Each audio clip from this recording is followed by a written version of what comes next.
This video will be the first in a series related to a cheap rubber-powered foam model airplane, but the concepts will not be limited to this airplane.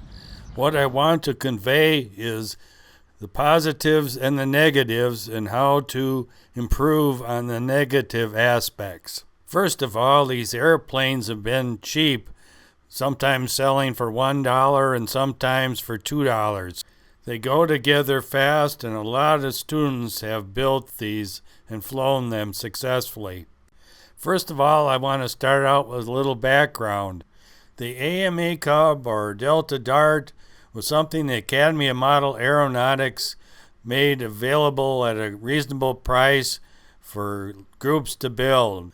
It was made of a minimum of balsa sticks over a heavy paper that was the covering material. They could fly pretty good, but they could also warp badly.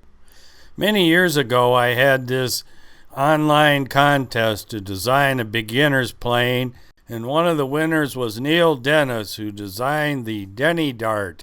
I used this design with many different youth groups, and it worked out well, but balsa easily breaks for some students.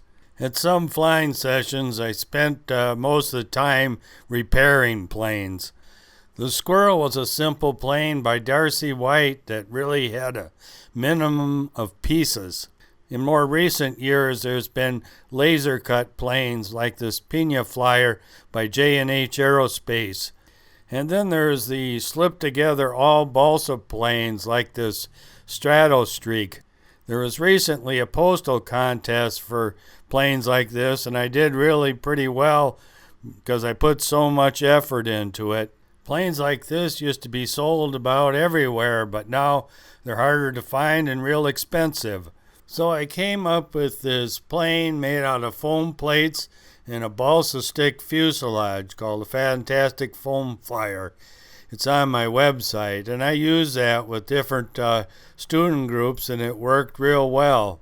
The issue now is finding propellers with a hub that fits the 1/8 by 3/8 balsa stick used for the fuselage.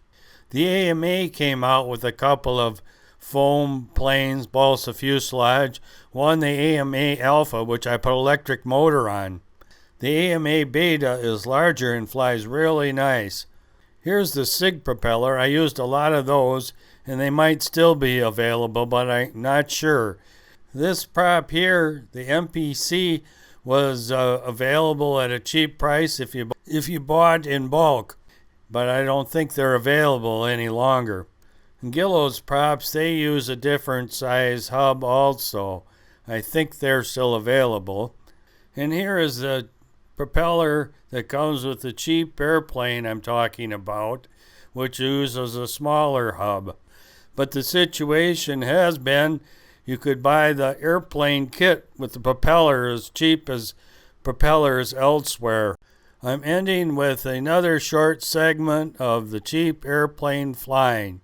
You can see it really got up pretty high, but the glide isn't very good. I'll talk about that in a later episode.